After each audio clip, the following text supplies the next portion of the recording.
Hey guys, Shutter here. Now in this video I'm going to be looking at basically what makes a weapon overpowered. Now, Enlisted is full to the brim with powerful weapons. I mean, look at this squad. This squad is literally just powerful as it. I mean, this squad as well. If I look at my allies as well, I've got the A6 and stuff like that. The Thompsons, MC carbines.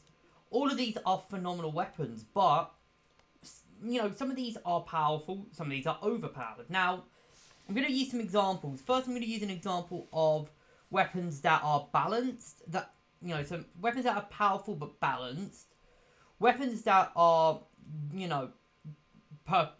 they're overpowered, and just basically stuff like that. So, for the balanced weapons, now I'm going to go with three at the start. Now, first one's going to be for an allies. It's actually the Thompsons. Now, the Thompsons, in my opinion, are the best. Like, the A1 Thompson is, in my opinion, the best weapon in Normandy.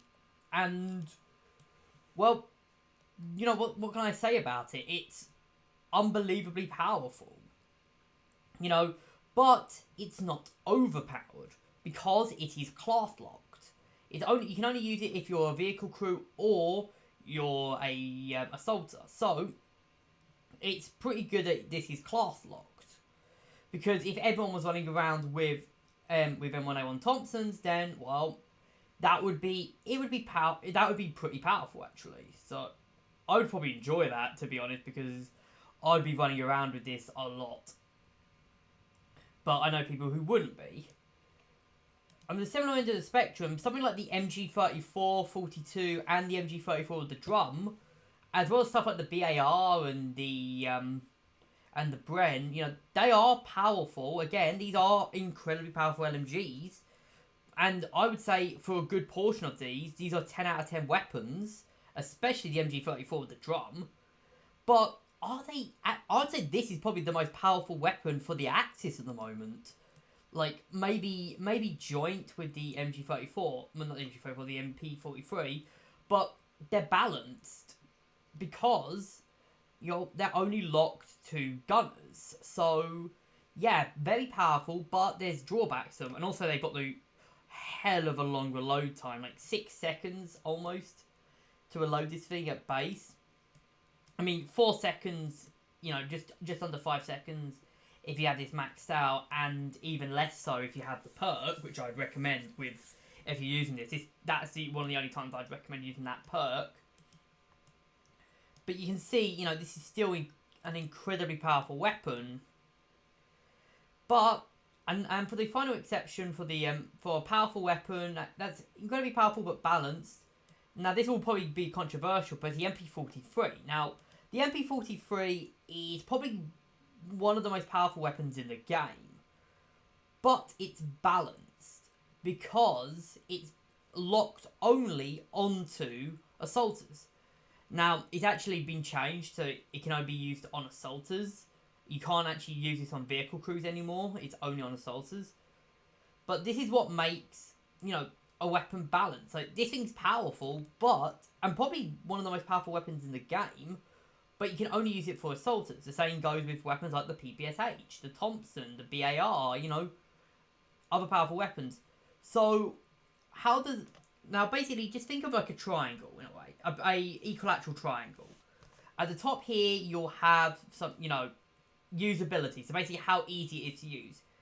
Around here, versatility. How versatile it is at different ranges.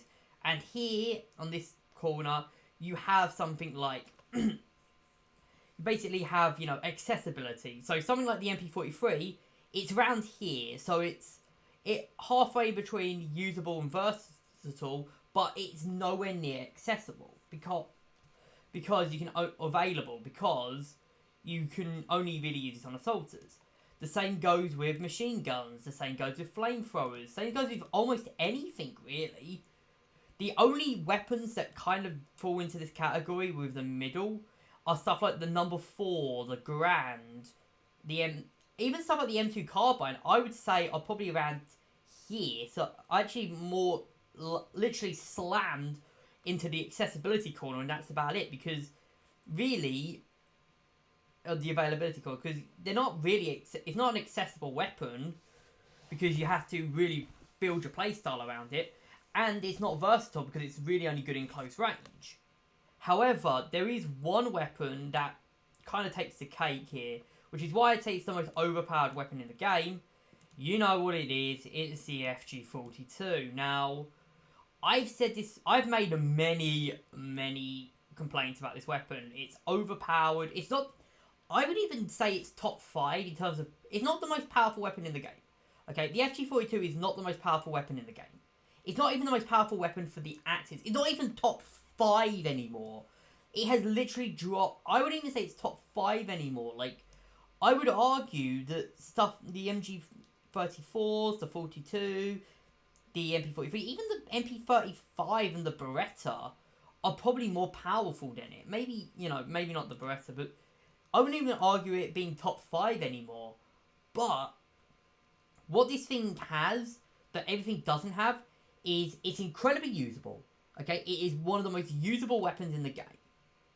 It is incredibly versatile, and as you can basically kill at any range, and it is incredibly accessible. I mean, it's not possible to have this, for example, in anything else. You can't use this with MG30, with other powerful weapons. You can't use this with stuff like Berettas. You can't use this with MG34, with MG34s, MP43s, you know, stuff like that. You can't do this with those weapons, but you can do it with the FG. Now, you could say, but what about the carbine? You know, you can do the same thing with the M2 carbine. You can do the same thing with the Garand. You can do the same thing with the Gavir 43, the Kar 98. Why aren't they considered, you know, 10 out of 10 OP weapons? Well, the reason being is that, yeah, they are very accessible and they are very good, but then, you know, they've got some limitations to them. You know, they're not good in, you know, it's not like a, you know, the FG42 is an overpowered weapon, is a 10 out of 10 overpowered weapon that's incredibly easy to use and can be used in almost every situation. The Gavir 43, for example, yeah, this thing can be used in almost every situation, but it has weaknesses. It's got the 10-round magazine. You can't turn it to full auto. So you can be out. It doesn't have a good rate of fire. So, you know, compared to the FG, it can be outshot. Like, the FG has like almost 4 times the max fire rate of the Gavir 43. The same goes with something like the Garand. You know, which again, you can see here, similar fire rate, 8-round on-block magazine. Whereas something like the M2 carbine, which is the same level, yeah, this has the fire rate, but it has less damage, and it's really bad at mid-range. Like, this thing's only good at close range. It's okay at mid-range, but it sucks at long range, whereas the FG is dominant at all ranges. Which is why I think it's what makes it overpowered. Now, it's kind of what people have with the MP43 at Stalingrad, right? It's the same situation with the MP43 in Stalingrad. Oh, wrong one. Or the MKB in Stalingrad. I mean, not the MP43. The MKB in Stalingrad. People say that this thing is broken, and if we're being honest, it is. It's a very versatile weapon, but again, I would say this one's more shifting a little bit around here, so not dead center. It's not like the FG42, which is dead center, because this thing's only usable by engineers and assaulters. So it's not dead center. It's a lot more usable than the FG. Like, it's a lot more powerful than the FG, and if it was on every class, then yeah, sure, this thing would be definitely the most overpowered thing imaginable, but it's not. And if we're being honest, they're both great weapons, don't get me wrong.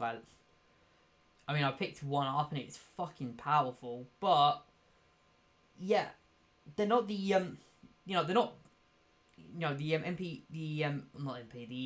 MKB isn't like a big, end-all weapon, because, well, it doesn't have the versatility of the FG. The FG, you can throw this on any class.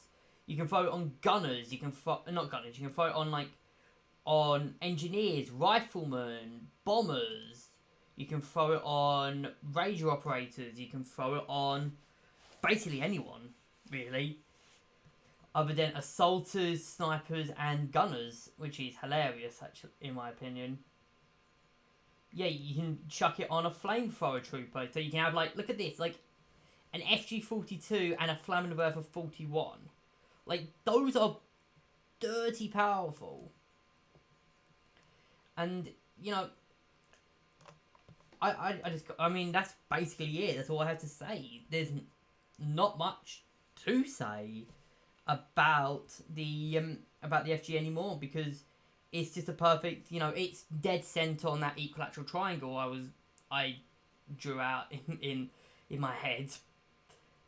But yeah, other weapons that are considered OP also kind of fall into this category. Stuff like, say, one example, stuff like the PPSH, for example, and the FA, they kind of fall into the category, and same with the MP717, and I think that's about it, really. They fall in the same category as the MP43 and the Thompson, as in they don't have the versatility. They've got the power, but they don't have the versatility as something like the FG. Which is why I think the FG is probably the most complained about weapon, because it's not the most powerful weapon, don't get me wrong. It's a powerful weapon, but it's not the most powerful. But it's the most versatile. Anyways, I'm going to end the video here. I hope you guys have enjoyed. Leave your thoughts in the comments, and I'll see you guys in the next video.